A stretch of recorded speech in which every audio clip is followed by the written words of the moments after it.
What is going on, everybody? Welcome back to XJW Diaries. My name is Justin. So, next month, September 2022, the witnesses are going back to the door-to-door preaching work.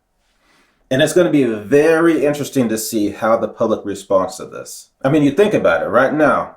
If you order something on Amazon, even something that's expensive, it's still a no-contact delivery.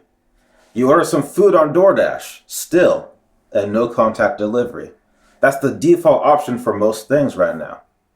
So, how are people going to react to a witness coming to their door, knocking on their door, expecting them to open their door, expecting them to have a conversation with them, and then that same witness has been exposed to countless people in that same neighborhood, countless others in other neighborhoods, not to mention the other people in their congregation. And here's another factor. In the past couple of years, the virus numbers have increased as we've gotten into the fall and winter months. So who knows if that's going to happen this year, but if it does, that's definitely not going to be a good look on the witnesses, going door to door, getting people sick. So since the witnesses are going back to the door-to-door preaching work, I thought it would be interesting to do a video just explaining the entire indoctrination process, from first contact at the door all the way to the point where you are a full-on baptized witness and everything in between. So this is a video that's more directed towards people that have never been Jehovah's Witnesses. And I think that's important to do because the Watchtower, they really keep people in the dark about most of this stuff until you join, but by then it's already too late.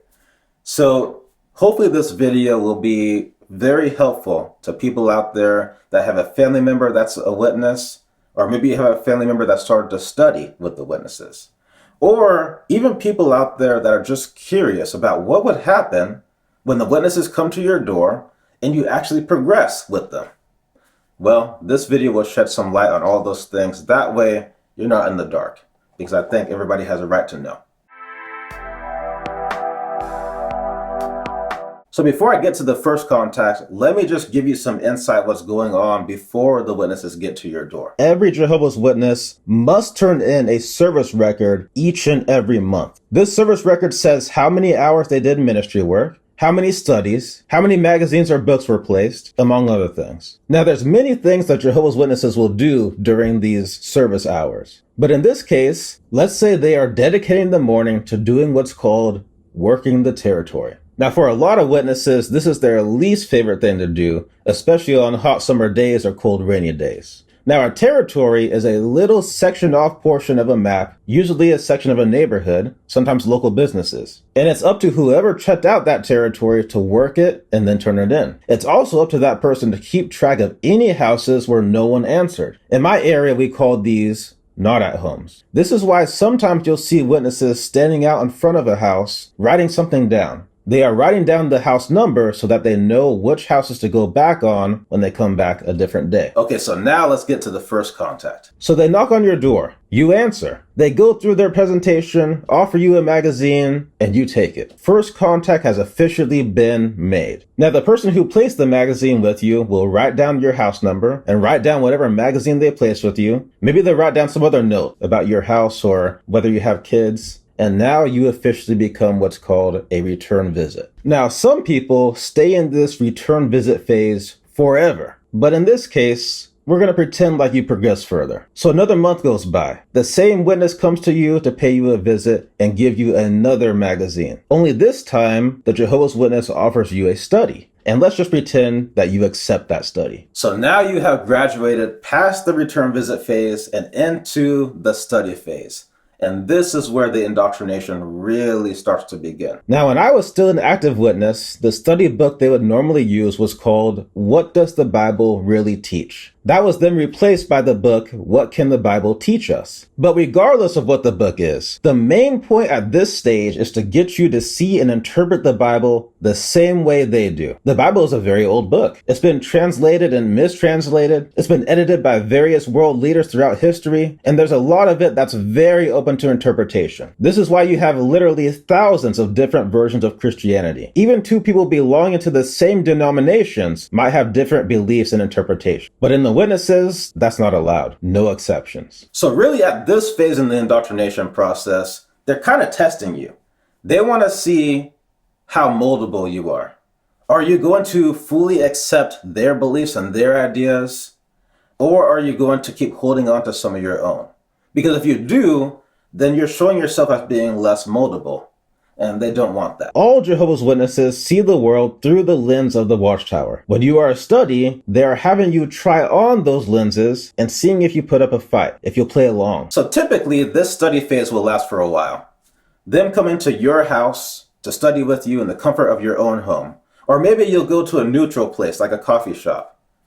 But eventually, they'll want you to progress to the next step, which is you attending meetings. This is where things definitely tick up a notch. Your first meeting is not only your first experience at the Kingdom Hall, it's also your first exposure to the wider Jehovah's Witness community. And also, this is where the love bombing starts. One of the most effective tactics of the Jehovah's Witnesses. And its effectiveness will largely depend on where you're at in your life. If you're at a place in your life where you're lonely, maybe you move to a new area, you don't know many people, then this love bombing will be especially impactful for you. And the witnesses, oh man, they lay it on thick.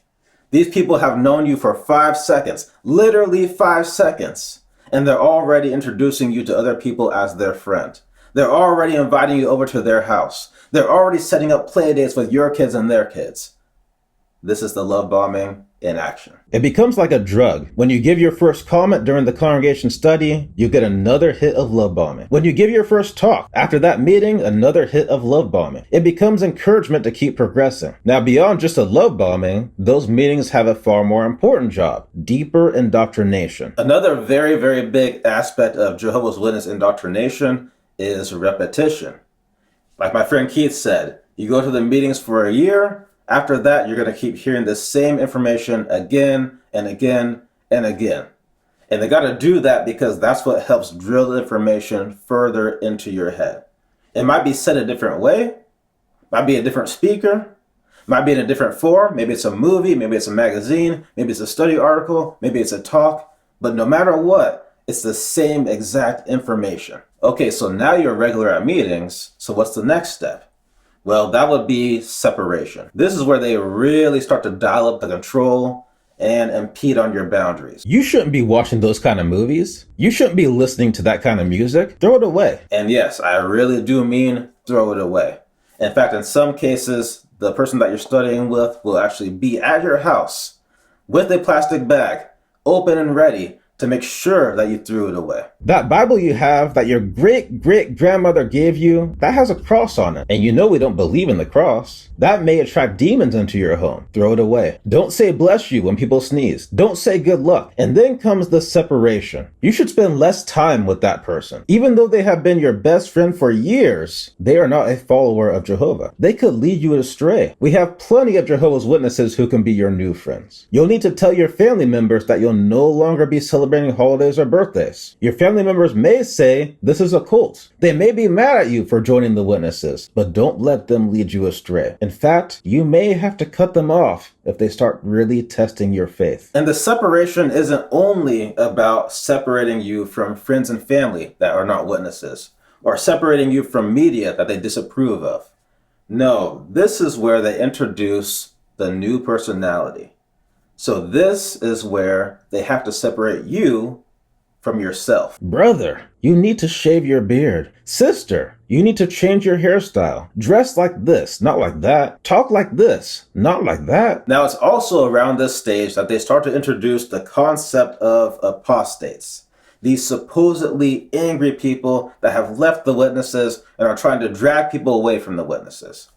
In reality, at least if you watch my videos, you can see I'm definitely not in a place of anger at all. And, it's everybody's choice whether they want to stay or go. All I'm doing is presenting information. That's it. But anyways, it's kind of interesting that they wait until this stage to introduce that concept of apostates and opposers. And it's probably because they know that if they did it too early, you might be tempted to look into it. So they got to wait until you're at least a little bit indoctrinated and until you got all those hits of love bombing.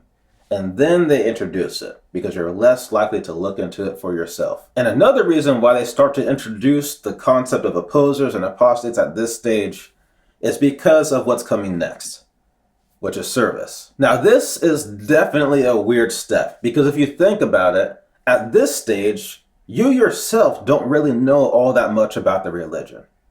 And yet they're already wanting you to go out door to door and teach others and try to convert them into this religion. Your first day in service can either be exciting or scary, depending on your personality, your age, the area, plenty of factors. So by this stage, the indoctrination process is nearly complete, but you're still not quite a full-on Jehovah's Witness just yet.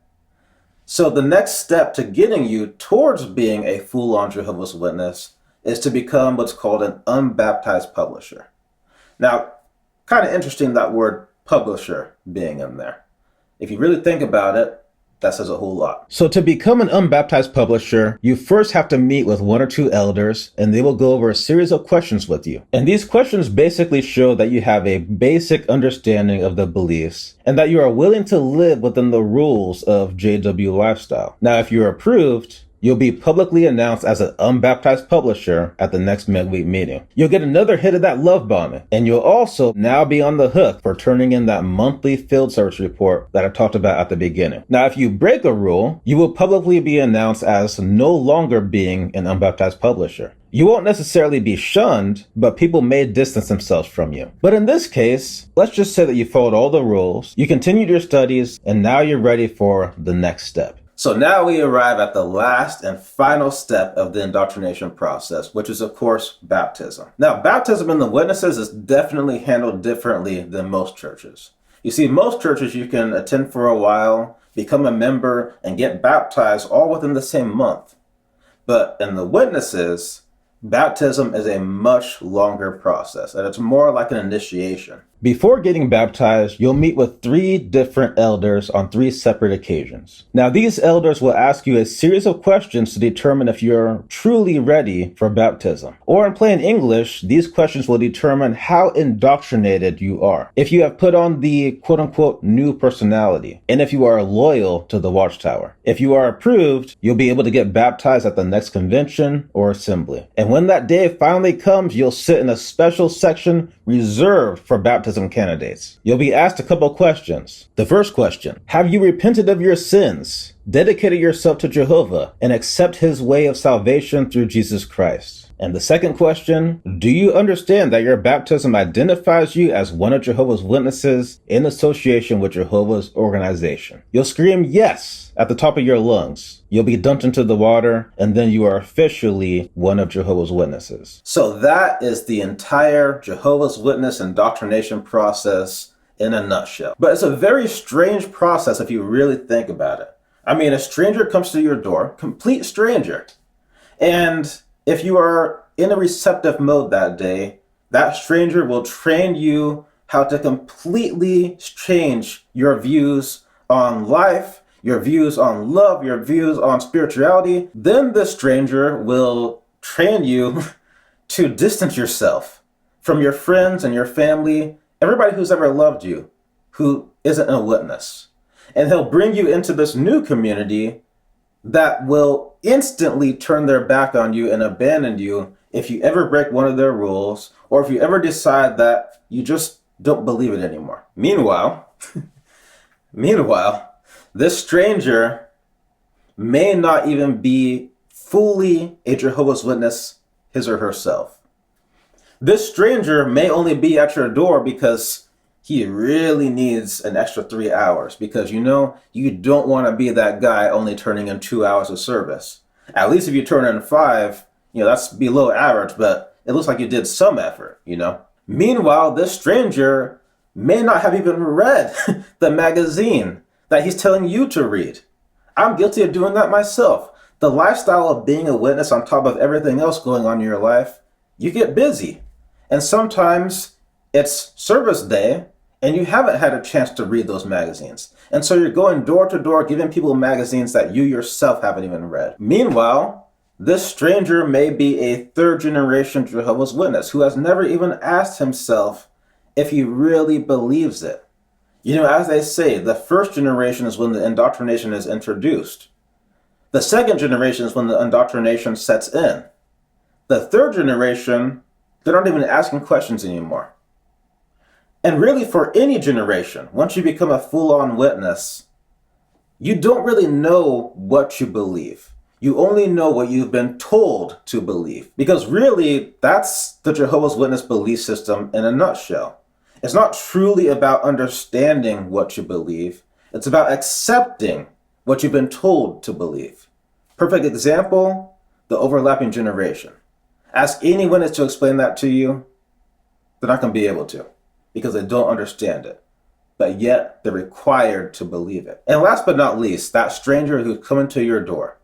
Because of all the child abuse lawsuits going on in the witnesses, because of the fact that they don't report those to the police, that stranger could be a known pedophile. So hopefully this video is helpful to those of you out there that may have a family member who is starting to study with the witnesses and starting this indoctrination process.